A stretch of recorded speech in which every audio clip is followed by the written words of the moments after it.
Thank you, Dakshamurthy. Uh, our next speaker is Mr. Brain Wong. He's a Rhodes Scholar.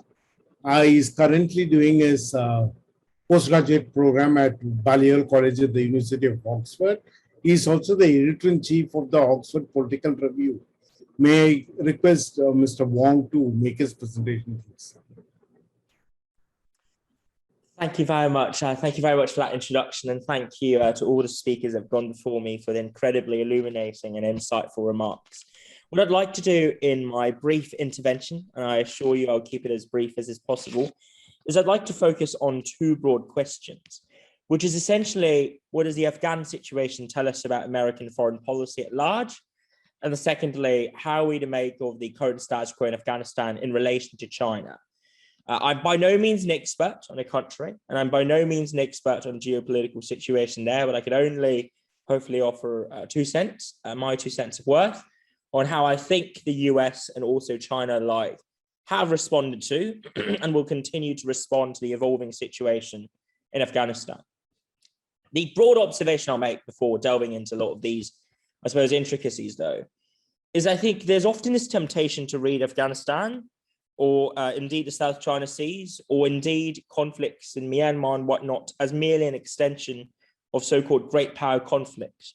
So we tend to pass them through the lenses of how China is interacting with and engaging the world, how America views and understands its Cold War, or this ostensible Cold War in relation to China. And I think this is a tempting but ultimately futile and erroneous thought that misdiagnoses both the fact that there exists a lot of agency on the part of local actors and regional players, and secondly, that great power rivalry and the so-called Cold War cannot and should not be taken as the sole explanation that undergirds a lot of the geopolitical evolutions and phenomena we see around the world today.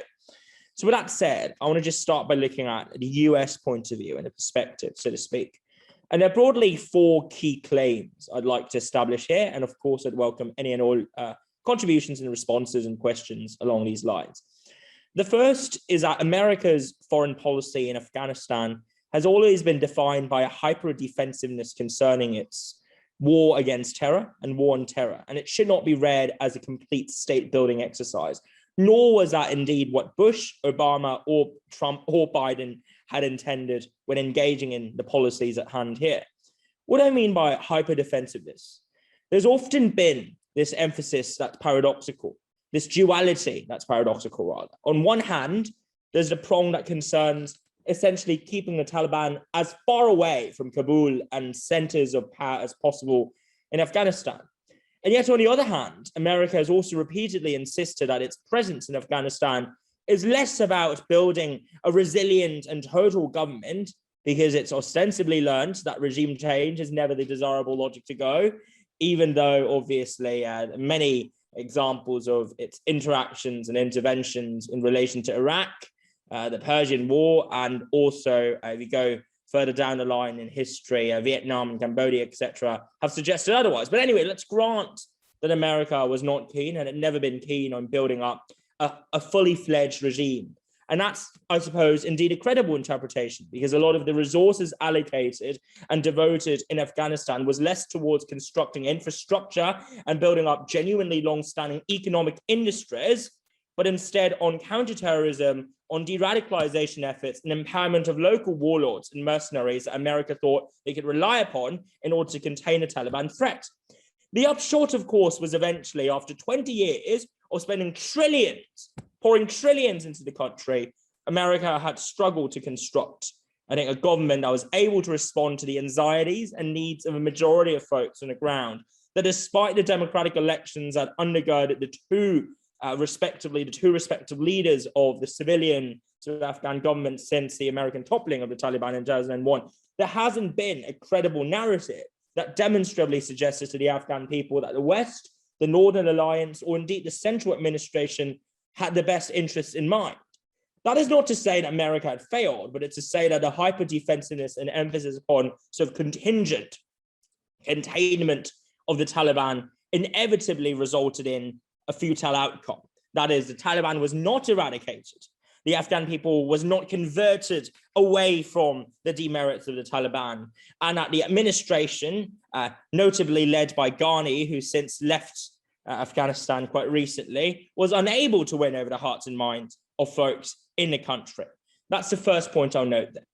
The second point then is when thinking about Biden's sort of approach to Afghanistan, there's a dangerous trend in current commentary to frame Biden as having sort of abandoned Afghanistan. I think this is both unfair on Biden as a leader, unfair on the Democratic Party, and deeply unfair on the entire administration in light of the amount of agency he realistically had. Yes, the Americans could have withdrawn under Biden in a more orderly manner. Yes, there could have been more premeditation and planning that gone into it, more foresight. But if we are truly to identify culprits, I don't think Biden is the primary man to blame, but instead we need to look at Trump's blatant obeisance and refusal to grapple with the realities on the ground, where he pointed to the Doha conference and claimed or touted and floated this orderly transition as this resolution, so to speak, to the Afghan situation without ever explaining how he would deliver.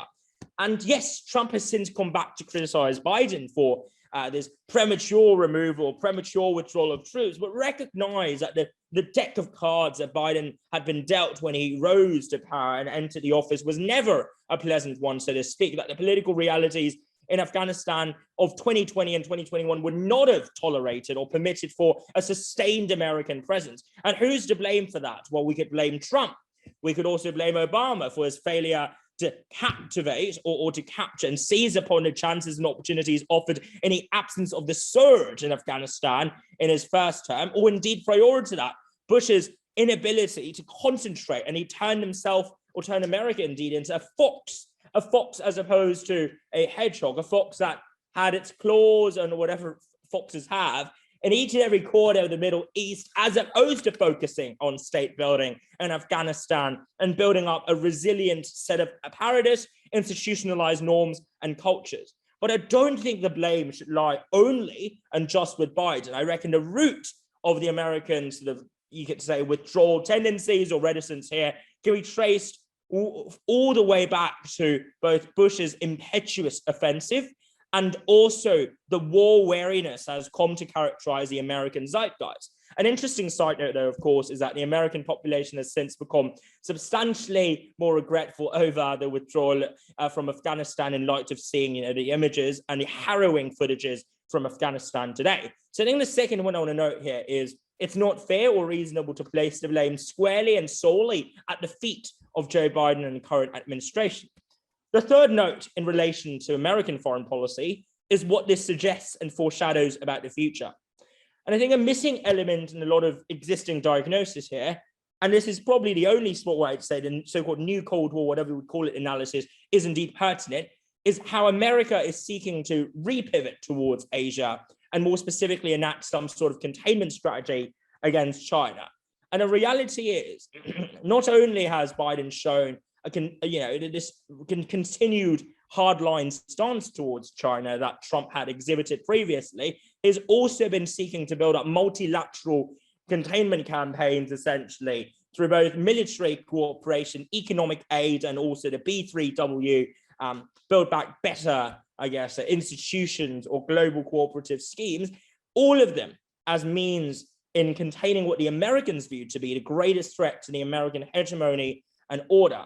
And that's why when the ambassador talked about the fact that, it's not clear if Americans were all that reluctant to see the Taliban in power in the first place, I cannot but bring myself to agree with him indeed, because that was certainly something that I think Americans, especially those in the foreign policy circles, had clearly foreseen.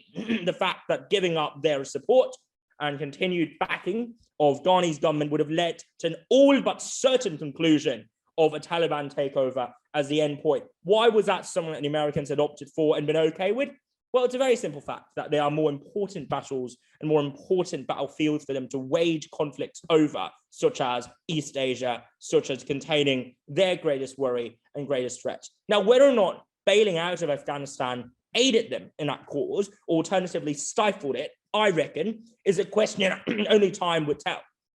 And as I'll get on to in a second, whilst there's certain upsides, so to speak, of the withdrawal for China, it is less than clear if the upsides are as apparent or as prominent as certain propagandistic narratives might have us believe, essentially, especially when we think about the connections between the Taliban and also extremist radical Islamist terrorists that China itself as a country is incredibly wary of as well.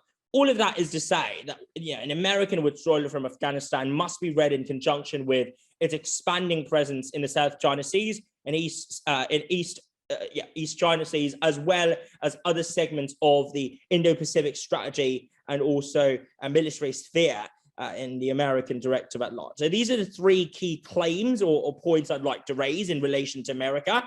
And now let me move on to China very quickly. And I'll make, again, three observations here.